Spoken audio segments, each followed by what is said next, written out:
Is it worth it? That's the question. Hello everybody, Jack here from Cycle Dragon. As you can see, I finally did it. I bought the cheapest, most inexpensive street legal motorcycle off of Amazon. Yes, you can do that. It gets delivered to your door. Now, I've read all the reviews. I've seen all the great videos out there, but I have one burning question. Is it worth it? Is it worth your money? That's what we're on a quest to find out, and we've enlisted the help of a motorcycle expert and world record holder. Come on, come along with me. We've got some work to do and some questions to answer. Let's go.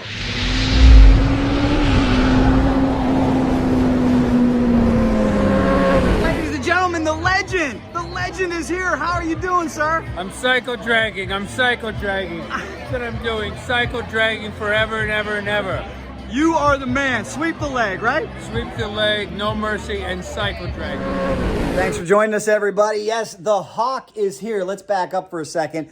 $1,468. This motorcycle shipped to our door for a total of $1,550. We're here at Cycle Specialist. Take a look behind me. Quite a dichotomy. That's one of the fastest, most expensive motorcycles in the world. This one of the cheapest. Is it worth it?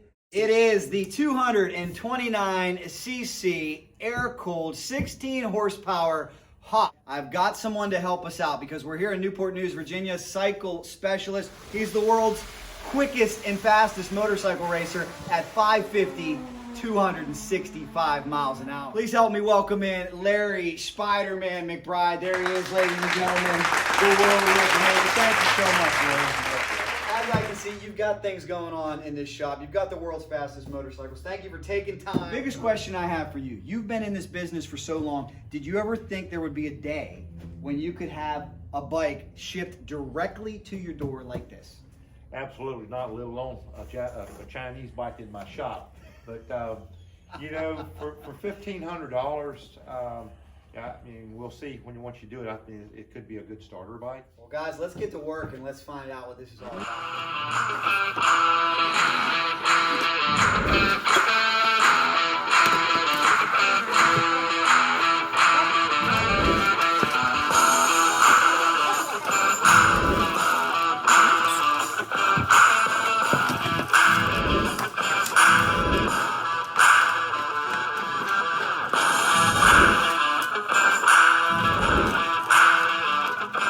How would you compare this to the other motorcycles that come in crates from the manufacturers? Well, I can tell you, a Honda is crated a little nicer crates. I don't know if I like the Chinese tie wraps. What do you think about it? This holds this whole motorcycle together. It's unbelievable. They don't really use real tie wraps. It's a Chinese tie wrap. It's a wonderful thing in China. What's your true feelings on that? Oh, I like it. I'm gonna sell them and put them on eBay. Send them back to Amazon. These people are right. I tell you, they sure wrap them pretty good. That's one good thing about it. So far, no scratches. Just looking at it, seems to be pretty. Looks pretty good. They've done a good job of copying something, I'm sure. Have we come across an instruction manual yet? Not that we need one with Larry. Larry is our instruction manual. We have an owner's manual. Oh man, so we have everything in here we need to make this street legal. Turn signals. First impression, it's not damaged.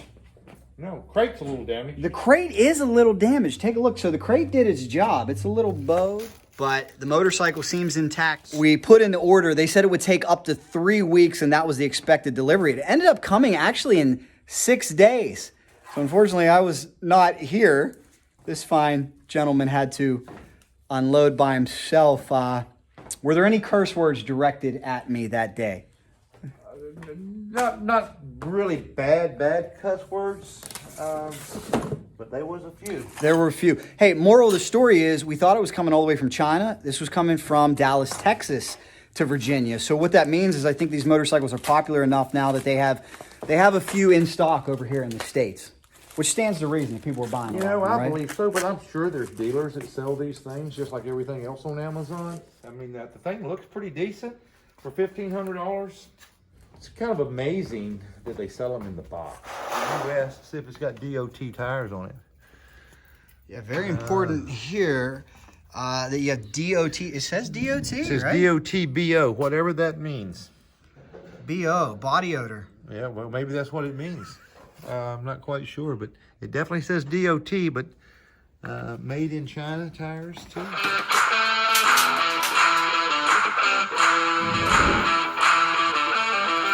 Like a good grade of hardware too. What do you think? Because I'm looking back here, it looks like we definitely had some impact along the way. Could have been in the parking lot. Who knows? I mean, you don't know, but it definitely happened. But so far, no damage to the motorcycle that we can find, at least. So that tells me this company has perfected their shipping method. This box with 1 million bolts and 1 million steel posts has done its job. Perfected, or we just got lucky. Yeah. That or something in the truck, you know?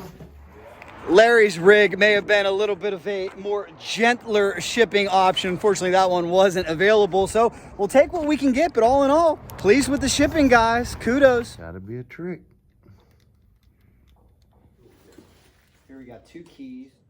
We have an owner's manual. Are we seeing this correct, Larry? No assembly instructions?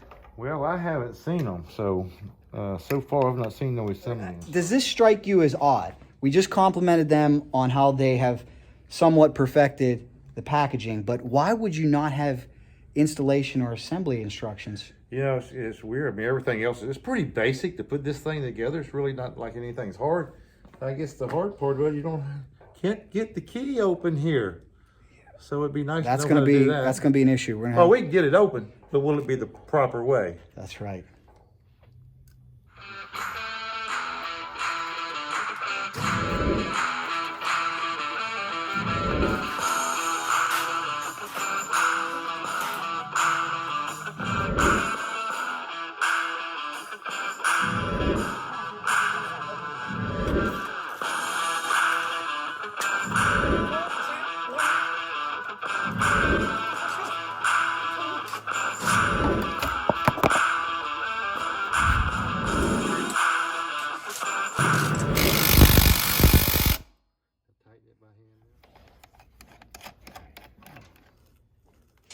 Must say this is a little baffling that there are no instructions. We're going to be able to figure it out, but come on, Hawk RPS, isn't that something you would include? Smart, organizing, like a puzzle.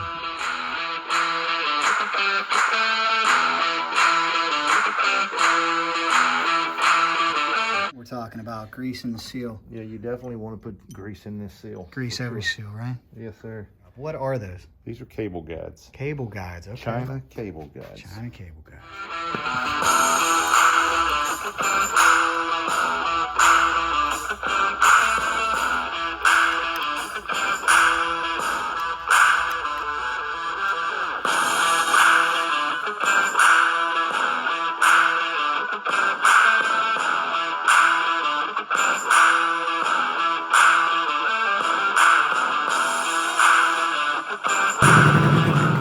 Battery. It's a cheap battery, huh? China battery. This one has, it's been so long since I've seen one that uses acid. Jeez, this is old. Wow. Hey, my KZ had an acid one in not too long ago. That's why you don't want to run one. That's why it was all rusted out. Battery acid, all the way from China. All the way from China with a hazardous material. How did they do that? It's a wonderful thing. You're not going to see a liquid in a dirt bike. Why would you put a liquid filled battery?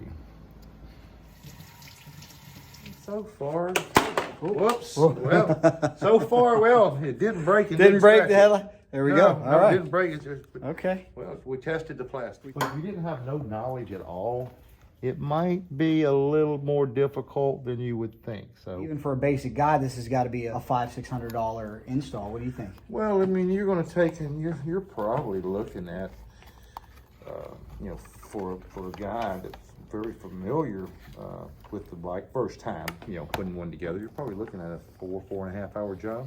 Things here.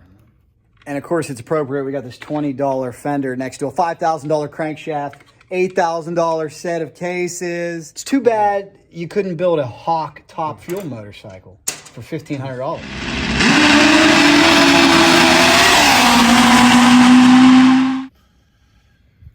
You know, with a battery tender, and this one here, you know, being a 1.25 amp, so it'll get 100% charged. So when you hit electric starter, the battery's fully charged. Well, we got a 50-50 shot of getting the blinkers right. Doesn't even tell you which one's left, which one's right. We tried. It's been so long since I worked at the dealership. Some pretty cool parts, like this trick exhaust clamp. That's surprising, right? Trying to cut costs and they throw that in there. My big feet.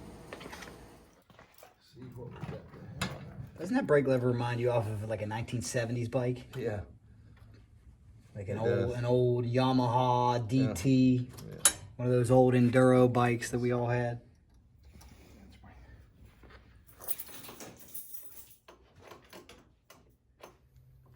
Wow, so out of everything that was loose, these are unbelievably tight. You want to talk about bringing back memories from the 70s. Check out that crossbar pad. And guys, I wasn't around in the 70s in case you were asking, but I rode plenty of bikes from the 70s. That's all we could afford when we were kids. It's got a sight glass. And a dipstick. And a dipstick. Here's a question. What year is this motorcycle? Normally we get it stamped up here on the front. This is where it would be on a Honda. Title would probably tell you that. So Yeah, and here's the problem. We don't have the title yet, so I'm going to have to research that. You got warning stickers on this motorcycle? Yeah, on here. I'm looking at it. It said COVID tested. It passed its COVID test? That's what it said. That's important. That's important. Well, at least they did put that on there for us. That's right. I'm really The Hawk. Thank goodness. COVID tested. You got to scrape them off. Oh, we don't need the heat gun on that. No, Good news with the title, too. I followed up with the seller. Apparently, there was one step I missed. I just have to send in the VIN, and they will get the title out to me in the mail. So I'm going to do that right now. Well, look at this. Fuel is going in. That's a beautiful thing. We got the graphics on. We figured out the key issue. Look, it was just the backside of the key. But probably just a safety issue or something, Larry.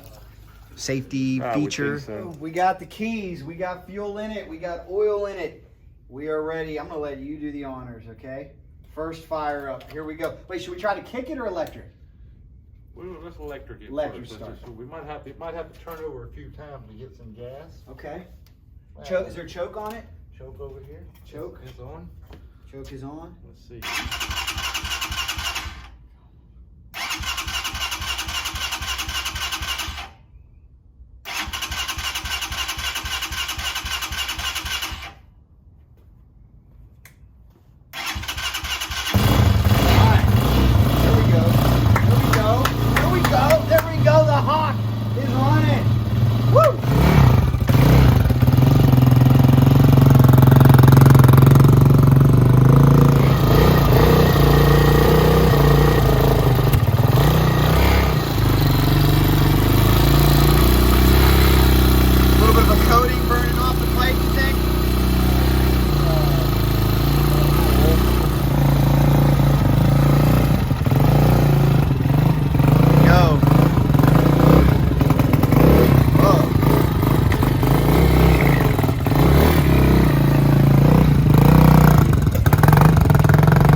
All right, here we go. After all that time assembling, finally, the Spider-Man got the opportunity to take this motorcycle out for a ride to determine if it's really worth $1,500. Let's see what he says.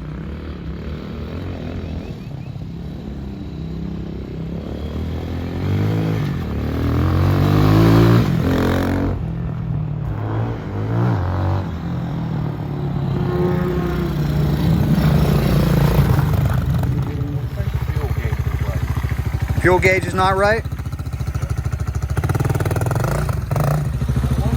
Better be a tall person. Yeah, they do sit awfully tall. Fuel gauge is not right. It says half. We put 2 in. Could it really? Oh, it's lower than half. Yes, it's a quarter. Something wrong with the fuel gauge, perhaps. Is there a break-in procedure with these motorcycles? Or are they ready to go? Should be probably a little small break-in procedure on it. A couple heat cycles? Yeah, it ain't gonna hurt this thing much. $1,500. Ride it. Ride it like you stole it. Good advice, but is this bike a steal? All right, Larry, this is the moment we have all been waiting for. You have assembled it. You have ridden it. We need to know, all things considered, the price, the quality, the motorcycle. Is this worth somebody's money? I think it's worth $1,500, but that's about all it's worth. Okay. right, so Larry says it's a buy. It was finally my opportunity to try this baby out, and I made one major mistake. In case you didn't notice, Larry's a perfectionist. Everything is immaculate. This bike got a little more power than I thought. I spun the tire a little bit and roosted his parking lot. Hey! You're throwing rocks on my... I do apologize for that, Larry. I am sorry. In conclusion, I'm with Larry. If this is going to be your first motorcycle and you want everything new, you want to try this sport and see if you like it, it is a buy. However, if you have the money and you're somewhat mechanically inclined, even though used bike prices have skyrocketed during the pandemic, I still recommend getting what I have. I have a 2002 KX250. If you look around, you can have these bikes for about $2,200. Let's finish this thing up. For $1,500, I mean, we'll see once you do it. I think it could be a good starter bike. You go to the Honda store, Kawasaki store, Suzuki store, you're going to be in the neighborhood of $5,000. So is this what I want to do? Before I stepped up to the $5,000 motorcycle, which is street street and dirt bike. You step up on into the really racing bike like the CRF Honda. Now you're going to get into $9,000-$10,000, okay? And then a bike that's got to be rebuilt every 40 hours. I think if this thing had to be rebuilt in 40 hours, you throw it away and you buy another one for $1,500. Well said, Larry. There you have it, your review of the Hawk. Let us know your thoughts down below in the comments. Make sure to subscribe and check out all the great Top Fuel motorcycle and more videos on this channel. You never know what we're going to do next. Wait a minute, is it the legendary Jesse James? Are you really the legendary Jesse James? Sometimes, only in my own mind. What do you got on your hat? Cycle drag. You're the man. Do you watch the Cycle Drag YouTube channel? No, but you should. We hope that you'll start watching, and I appreciate it. Yep.